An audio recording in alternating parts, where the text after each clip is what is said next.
Listo. Igualito como hacemos, yo le borro lo que no va. Hola Raúl. Bueno, seguimos con estos ciclos de conversaciones y me estoy recordando que hicimos un video hace poco sobre que se llama De la cárcel de Tocuyito a la Universidad de Carabobo. Eso es bien bueno porque la idea es que te conozca, que nos conozca, porque estamos comenzando en este nuevo proyecto y quiero que funcione y que sepan quiénes somos nosotros, por lo menos tú, y poquito a poco sabrán quién soy yo más tarde. Pero me gustaría saber un poquito, más o menos a grosso modo, porque fueron muchos años ahí en la cárcel de Tocuyito, la experiencia tuya, un poquito de esa experiencia. Y luego quizás la experiencia en la Universidad de Carabobo, que me imagino que son dos cosas totalmente diferentes. Aparte de muchas cosas que sé que tienes que decir. Bueno, échenos el cuento. Bueno, gracias Ángel y seguimos en esta oportunidad de comunicarnos con ese cariño y con ese respeto que nosotros nos tenemos. Es muy amplio lo que tú me estás preguntando. Sé que en audios anteriores, cuando hablé de que fui un psicólogo penitenciario, evidentemente es una realidad muy difícil vivir dentro de una cárcel. Me tocó estar como 7 años y expliqué que yo hacía clasificación de la personalidad de los delincuentes. Pero yo quiero llevar esta parte de la conversación a cosas que salieron de allí, de la misma cárcel, en relación al equipo que trabajábamos, que éramos grandes amigos, vicisitudes que después nos ocurrieron fuera de la cárcel, para demostrar algo en psicología. En psicología, dentro del tema de lo que se llama la personalidad. La personalidad, la he explicado en otras oportunidades, pero en definitiva es una organización dinámica, ¿verdad? La personalidad de los sistemas psicofísicos del individuo. Y lo más importante de la personalidad es precisamente la autopercepción que uno tenga de sí mismo. Eso es muy útil porque eso es lo que conduce a la autoestima y la autoestima es la actitud fundamental. Fíjate que con actitud, me gusta mucho hablar en la psicología social, esta parte es de psicología social, es de penitenciarismo cuando tuve, pero donde quiero llevar la conversación es que cuando la autoestima se busca robustecer y la podemos tener robustecida, las cosas que nos pueden estar ocurriendo al margen del mismo trabajo, que pueden ser chocantes, que pueden ser frustrantes, etcétera, etcétera, uno las logra superar y vive el duelo del momento por lo desagradable que pudo ocurrir, pero la termina superando y quedan como anécdotas bellas de la vida de uno, de que uno fue capaz de superar malos momentos. Esto no tuvo nada que ver con el ejercicio profesional, porque de mi pasantía por el Ministerio de Justicia y posterior a la universidad, mira Ángel, lo que recuerdo son cosas agradables. Siempre el equipo fue muy bueno, el equipo nos proyectábamos, hicimos posgrado, hicimos todas las cosas que teníamos, nos metimos en la docencia, terminamos haciendo los posgrados para que se especializaran en Derecho Penal y Criminología, etcétera, etcétera. Pero de lo que yo quiero hablarte ahorita es como anecdótico, pero es muy bello. Voy a primero honrar, a mí me gusta mucho honrar a las personas. Y en este momento estoy recordando algo que nos ocurrió, y fíjate que nos ocurrió porque es plural, dos personas que nos hicimos muy buenos amigos. Yo lo admiro mucho, lo admiré mucho. Lamentablemente ya él falleció, que es el doctor Rafael Betancourt Moreno. Él fue un psiquiatra extraordinario, alumno de López Ibor, o sea, muy bien formado, pero sobre todo era un caballero y era persona que tenía ese don de la amistad, a lo cual yo siempre me he adscrito. Precisamente el psicoclub está muy metido en esas cosas porque es un sentimiento colectivo cuando a la gente le gusta a las demás personas. No hay rechazo con respecto a esto, pero es donde quiero llevar la conversación. Nosotros, muy amigos, el psiquiatra, más bien yo lo admiro, porque en ese entonces los psicólogos teníamos poco perfil, porque la psiquiatría, ellos son médicos, pues son psiquiatras, y en el caso de él, que era un señor muy bien formado. Y sin embargo, cuando nos conocemos, se establece esa relación. Él es un médico jefe mío en el centro de clasificación, yo ya era jefe de clasificación por el Ministerio de Justicia, y se estableció un rapport, una situación muy agradable entre los dos. Pero para decir lo que quería decir, que los obstáculos que uno tiene, que se pueden lesionar la autoestima, pero que uno termina siempre superándolo, hay una anécdota muy, pero muy bonita que yo se las quiero narrar. Y esto creo que lo van a oír algunos de los universitarios que son amigos de él, que quedan vivos y lo van a disfrutar, ¿verdad? Bueno, nosotros salíamos de trabajar como a las 3 de la tarde, porque trabajábamos corrido. La penitenciaría está en Tocuyito. Si uno vivía en Valencia, no se podía estar yendo y viniendo. Normalmente teníamos un horario continuo. Entonces un buen día me dice mi querido amigo, chico, y profesor y maestro, Rafael Betancur Moreno, me dice: Raúl, ¿qué vas a hacer tú esta tarde? Entonces yo siempre predispuesto a compartir, le dije: nada, irme para mi casa.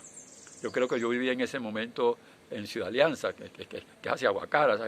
Pero bueno, mira, te quiero hacer una invitación, porque no vamos a algo que es muy sabroso y te va a gustar, que se llama el Ario Club. Ese es un club muy agradable porque aparte de que ahí enseñaban a pilotear, iban muchas personas interesadas en las cosas de los aviones, pero interesados también en la amistad, porque todo el mundo está estresado por el trabajo, diversos tipos de profesionales y comerciantes, en fin, eso era muy plural. Y entonces como a las 4 de la tarde iba llegando todo el mundo allí. Creo que nosotros salimos como a las 3 y como a las 4 estamos nosotros por allá hacia la zona industrial de Valencia. Estamos en el estado de Carabobo, para las personas que no conocen, de Venezuela, y llegamos al cicloclub. Voy a tratar de hacer esto breve porque lo recuerdo con mucho agrado esto que te voy a decir, pero también después tuve la misma frustración de lo que nos ocurrió. Pues bien, estando allí, compartíamos, venían personas que se bajaban de sus avionetas, venían gozando un pullero porque recorrían parte del estado de Carabobo, Cogede, en fin, los sitios, y eso era como un paseo que ellos hacían. Aterrizaban sus avionetas y después se incorporaban a las conversaciones de amigos que ahí se tenían. Cuando yo veo ese ambiente, no pasan 3, 4, 5 semanas, no creo que fueron más, tanto el doctor Betancur Moreno como yo nos hemos entusiasmado. Y entonces nosotros dijimos: coño, Raúl, nosotros salimos siempre a las 3 de la tarde, ¿por qué entonces no nos venimos para el Aeroclub? Aparte de que esto es muy sabroso, compartiendo con amigos, aprendemos a volar. Bueno, yo te voy a decir, a mí siempre me gustó la aviación. Esas son las cosas que uno trae a través de la vida, pero por supuesto, uno se casa temprano, empieza a trabajar, se hace otra cosa, y los caminos de la vida. Lo que he sido un psicólogo, y en ese momento era un psicólogo penitenciario, ¿verdad? Todavía yo no había hecho estudio de posgrado en el exterior. O sea, estaba comenzandito en estas cosas, pero con unas ganas siempre de hacer cosas. Y como la aviación me gustaba, evidentemente que yo dije que sí. Bueno, para ir sacando estas cosas en conclusión, hablamos precisamente con el instructor, que era el jefe de eso, y se puede nombrar, no, yo creo que falleció, lo recuerdan mucho las personas que le enseñó, que se llamaba el capitán Puerta. No recuerdo si era Pedro Puerta o algo así, pero sé que Puerta es el apellido. Y entonces cuando nosotros le decimos, capitán Puerta, a nosotros nos gustaría saber si podemos aprender a manejar. Por supuesto, él hizo lo que debe hacer toda persona, darnos confianza y decir: no, como no, eso no es tan difícil, si ustedes quieren, vamos a comenzar, ojalá ustedes sean nuevos alumnos. El doctor Betancur y yo enseguida le dimos, el ambiente es muy agradable porque nos sentíamos muy a gusto en esas instalaciones y comenzamos entonces a aprender. Había que llenar una ficha, pues que quién era uno, que lo etcétera, etcétera, etcétera, etcétera, para hacer. En ese entonces como que eran 60 horas que se necesitaban para que uno lo soltaran. Soltarlo en la aviación quiere decir que te dejen pilotear a ti un equipito pequeñito, que son las avionetas, esas Cessna, por donde comienza la gente. Pero es el mismo cosa de volar. Volar es una cosa sumamente sabrosa, es precisamente que un motor impulse algo que es pesado, en este caso una avionetica, y uno vea que se despega del suelo y uno ve cosas bellísimas. Entonces él, para demostrarnos que eso era bueno, él se monta en una de sus avionetas, que eran del Aeroclub, y nos da la vuelta, nos llevó hacia Tocuyito, vimos a la cárcel donde nosotros trabajamos de lejos, vimos entonces las praderas que están por ahí cerca, vimos ganado, había muchas cosas en ese entonces, porque estaba bastante próspero el estado de Carabobo, se metió un poquito más hacia allá, hacia el occidente del estado, donde hay plantaciones de naranja, cosas muy bellas, muy bellas. Cuando regresamos, por supuesto, el doctor Betancur y yo decimos: oye, esto es bien sabroso. Nos pusimos de acuerdo y dijimos: chicos, sí, vamos a empezar a tomar clases. Bueno, pasé esto rápido, comenzamos las clases. Entonces gozábamos un pullero porque como o sea, el capitán Puerta ponía a uno de nosotros adelante, a uno de los dos, el otro iba atrás, entonces nosotros oíamos lo que le decían al de adelante, el de atrás, y después nos cambiamos y el otro manejaba. Eso fue progresando. Creo que llegamos como a unas 14 horas. Yo siempre decía que eran como 28, porque como yo, cuando manejaba las mías, pero cuando yo iba de atrás, iba viendo, esas Cessnas son para 4 puestos. Entonces, era una cosa de mucho agrado. Bueno, pero entonces existían los requisitos, como siempre existen los requisitos. Uno de los requisitos fundamentales, ojo, como digo yo, nunca quiero echar a perder estas cosas diciendo nada arbitrario, era que se necesitaba tener un certificado médico, sobre todo de salud de los ojos, o sea, un examen oftalmológico bueno, o sea, que dijera que uno estaba apto para pilotear, para aprender. Aunque eso era para aficionados, eso no era para el rigor de los que tienen eso como carrera. Por supuesto, una gran responsabilidad para que una academia, en este caso de aviación, acepta unos alumnos. Bueno, fue pasando el tiempito, nosotros se nos pasaba y seguíamos en eso. Por eso repito, cuando llegaron como a las 14 horas, nos dice el capitán Puerta: muchachos, el muchacho a lo mejor lo digo yo ahorita, pero es mi manera de conversar estas cosas, no puedo seguir dándoles las instrucciones, preparándolo. Ustedes necesitan ya presentarme el certificado que da el Ministerio de Comunicaciones, así se llamaba en esa cosa. Por cosas de la vida, y no era con cualquier oftalmólogo, que podía ser amigo y cualquier cosa, eran los que el ministerio decía. Bueno, de la listica había uno que por carambola era condiscípulo del doctor Rafael Betancourt Moreno. Entonces cuando él lo ve, me dice: conche Raúl, qué bueno, mira, este señor estudió conmigo, ahí en el Vargas, cerca de detrás. Oye, yo sé que por lo menos nos van a atender bien en el sentido de que lo conoce. Bueno, un día salimos a las 12 de la mañana, ya tuvimos que abreviar nuestra jornada de trabajo para irnos a examinar. Bueno, y ahí comienza, como digo yo, Cristo a padecer. Llegamos, todos muy entusiasmaditos. Al rato le toca el examen al doctor Betancourt. Entonces llega el doctor Betancourt, pasa y lo examinan. Yo sí noté que cuando él regresaba, venía a abrazar, el colega lo abrazaba un poquito y lo llevó hasta la cosa. Entonces me dijo: pase usted. Entonces él me presenta así: venimos juntos, porque él echa el cuento. Yo fui y me examinaron a mí también. Muy bien, regresamos entonces. Él terminó, el doctor que nos examinaba, determinó a sus pacientes y dice: yo voy a hablar con ustedes dos. Y entonces le dice estas palabras, que es donde quiero llevar la conversación, de cuando uno le obstaculizan lo mal que uno se siente, pero que uno no se puede quedar anclado allí. Llega y me le dicen a mi querido doctor: doctor, yo le voy a decir una cosa a usted, te voy a decir a ti, porque eran condiscípulos, no te voy a poder dar el certificado para que sigas aprendiendo, porque esto es algo muy delicado, tú tienes problemas de vista, y tú sabes, como médico, son problemas de vista normales con tus anteojos y tus cosas, pero la aviación es muy exigente. Se necesita tener tales y tales cosas, hay que tener una vista perfecta y sobre todo algo que se llama, que yo no lo sabía, vista de profundidad.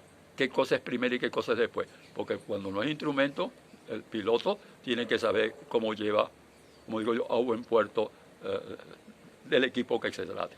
Bueno, entonces le dice: chico, tú no vas a poder, no te preocupes. Aquí hay mucha gente en el psicoclub, me traicionó el subconsciente de nuestro canal. En esta academia del Aeroclub, y vas a tener siempre con quién pasear. Y salgo yo, chico, ingenuamente, yo creo que tendría 26 años, y le digo: Rafael, porque hay confianza, yo no le he sido doctor, es mi profesor, pero superior, pero ya había muy bonita amistad.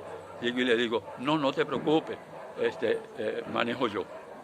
Y en eso voltea el doctor que nos examinó y me dice: usted tampoco. Bueno, te podrás imaginar lo que sentimos nosotros en ese momento. Los dos fuimos reprobados en ese examen. Ahora lo entiendo, que fue maravilloso que lo hicieran, porque hay que ser siempre muy responsable. Nosotros no íbamos a estar en condiciones de manejar ni esos equipitos que son muy seguros, si se quiere, como las Cessna, en fin, que son para 4 puestos, son monomotores, porque verdaderamente teníamos muchas dificultades en la vista, que la he tenido toda la vida. Yo ahorita estoy viendo lo que tú me estás dando, pero yo estoy viendo siempre muy disminuidito porque toda la vida he estado con minusvalía en ese aspecto de la vista y en otras cosas también. ¿A dónde quiero llevar la conversación entonces? Como había tantas gratificaciones en nuestro trabajo, en nuestras cosas profesionales, etcétera, etcétera, pasamos unos días sintiéndonos mal, porque nos decíamos, chicos, ¿cómo es posible que nos hayan aplazado? Como dice uno aquí, nos hayan raspado, que no podemos. Él era muy chistoso y un día me dice, ¿cuánta gente le dan el título? O sea, para choferes de manejar que a duras penas hacen los cambios, porque el doctor Tancú también era un hombre de mucho humor, algo muy agradable me sentía aquí. Pero, por supuesto, entendimos eso con el tiempo y posteriormente paseamos con mucha gente que tenían su avioneta, lo seguimos haciendo, pero decirle que en ese momento cómo nos sentimos nos costó superarlo. Claro, eso es como un duelo, no sirve para esto, pero ahí es donde viene lo que yo quería yo, esta cosa. Si uno ha luchado en su vida, ha querido hacer otras cosas, cuando una meta se le interrumpe, que no la puede conseguir, ¿qué es lo que hace si la autoestima se ha venido formando? ¿Qué es lo que puede hacer todo el mundo a través de cerrar ciclos, a través de hacer cosas, de movilizarse, que es lo que definitivamente desarrolla una personalidad? Bueno, uno supera las cosas negativas y nada de eso lo deja uno marcado, sino todo lo contrario. Son esas anécdotas que le ocurren a uno y uno dice de repente, menos mal que ocurrió, porque de verdad, que cómo hubiera sido esa cómica nosotros manejando que somos muy mal de la vista. Entonces espero que cuento te digo a ti que la personalidad siempre se puede ver compelida, o sea, chocada con las cosas que uno dice, pero lo importante es que el ser humano siempre supere las situaciones negativas que le ha estado ocurriendo. Y te lo relaciono con el momento actual. Este encierro pone a más de una persona así, frenado, como en un duelo, pero tengan la seguridad que como todas las cosas, esto pasa. Algunos que tenemos mucha edad no podemos decir si lo vamos a ver o no lo vamos a ver, pero como mi optimismo ya está probado a través de muchas cosas en la vida, yo voy a decir, estoy esperando siempre que venga un nuevo, ya no amanecer, que yo sé que va a llegar, un nuevo atardecer como el de hoy, que nos permita seguir conversando estas cosas para compartirlo con nuestros amigos, siempre en el orden de que le demos entusiasmo, porque acuérdate que lo que me interesa a mí es la creatividad, del entusiasmo, de la esperanza y del vigor, que es un estandarte con lo que me vengo expresando antes de la pandemia y de que yo me conozco. Gracias, Ángel, por hacerme la pregunta. Buenísimo, ¿no? Ya, bien bueno esa experiencia tuya de la aviación. Ahora, tú también hablas, vamos a hablar un poquito de la Universidad de Carabobo, que sé que estuviste ahí, que me dijiste que empezaste además como creo que profesor ayudante, no entiendo mucho cómo es el escalafón de las cosas, hasta que llegaste a profesor titular. Pero llegar al profesor titular parece que no es del día para otro, pues, tienes que cumplir una cantidad de cosas. Cuéntame cómo es eso. Sí, mira, en estos días cuando hablaba de la profesión y de la conducta, creo que dije algo de eso, pero tuve un gazapito y no lo puedo explicar. Lo que yo quiero decir con esto es que yo honro a los profesores universitarios, más ahorita que están siendo sujetos de unas situaciones discriminatorias, los salarios son de hambre, todo lo que la gente sabe, que no vale la pena ahorita entender, pero el mundo entero ya se enteró de las cosas que nos están ocurriendo a nosotros. ¿Qué quise decir siempre con eso? Que es una honra ser profesor y de una universidad reconocida como la de Carabobo y haber hecho la carrera, porque es que la carrera no es de un día para otro. O sea, tú agarras un doctorado simplemente cuando tú terminas el pregrado, haces una maestría o haces cualquier cosa y generalmente discutes una tesis doctoral y tú logras hacerte doctor. Pero las carreras universitarias para ser docente llevan muchos filtros.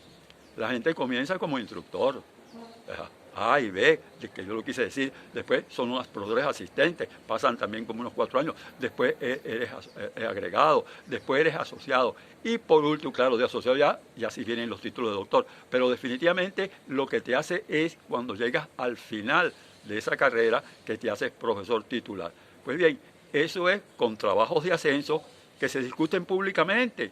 Que si tú le caes mal a lo mejor el colega te hace sentir un poquito mal y a lo mejor, si le caes bien, de repente dice que lo tuyo es muy bueno. Pero lo que quiero decir tú con esto es que es un esfuerzo real, que no es algo que es como me gusta a mí decirlo por bisatergo, porque pasaron los 9, los 12 años, que es la carrera. Entonces el orgullo, cuando uno dice profesor, y en el caso ya de uno, que uno dice profesor titular jubilado, claro, al decir jubilado es porque ya se sabe porque estamos muy mayorcitos, Pero al decir titular, eso quiere decir que uno cumplió con unos requisitos. Eso es bueno decirlo porque la academia se encuentra en estos momentos muy vituperada. O sea, nos dan muchos golpes. O sea, como que si es igual una cosa que la otra. Yo siempre he sido muy respetuoso en esto. Todo el mundo es valioso a cualquier nivel. O sea, no me malinterpreten. Pero indudablemente que las personas que nos hemos dedicado a la docencia y logramos llegar a donde debería ser, nos llegar cumpliendo con los requisitos. Oye, tenemos que tener la autoestima fuerte, porque eso es una cosa gratificante. Por eso es que uno puede superar todas las cosas que en el camino nos han podido pasar en forma desagradable, porque esas son cosas, como digo yo, veniales. Lo importante es que uno siente que las metas superiores se pueden alcanzar. Bueno, interesante. Bueno, aquí lo importante, como tú dices, que la psicología es el conocimiento de las personas y cómo se plantea, es la conducta humana. Y si tenemos una buena conducta, en el sentido de que si tenemos un fracaso de cualquier tipo, muy pequeño, muy grande, mediano, como sea, hay que superarlo. Eso lo sé yo. Bueno, gracias otra vez por otro rato y sigo diciéndole a nuestros amigos del Psicoclub América que se suscriban. Cuando los amigos ya están suscritos seguramente, pero los que los venden por casualidad, que nos consiguen por ahí en alguna cosa, suscríbanse que tenemos muchas cosas buenas para ustedes. Bueno, amigos. Gracias, hasta Ángel. La próxima vez. Y te voy a decir, lo bonito de esto es que ojalá esa invitación que tú haces, que yo la reitero, que nosotros podemos llegar a muchas otras personas y que nos pregunten cosas, como yo dije en uno de los audios anteriores, una vez que tú me entrevistaste, no sé, porque ya yo no llevo el orden en la cabeza, tú eres el que estás llevando el score, vamos a llamarlo así. Y ahí me vuelvo a acordar de Rafael Betancourt Moreno, que era un genio, que él era un gran psiquiatra y un gran psicoterapeuta. Él decía, Raúl, que alguien se ocupe del score y otros que hagamos la psicoterapia. Bueno, yo admiré mucho a Rafael Betancourt porque aprendí mucho con él. Ahorita lo estoy honrando y siempre he dicho, qué bonito es honrar a nuestros profesores. Gracias, Ángel.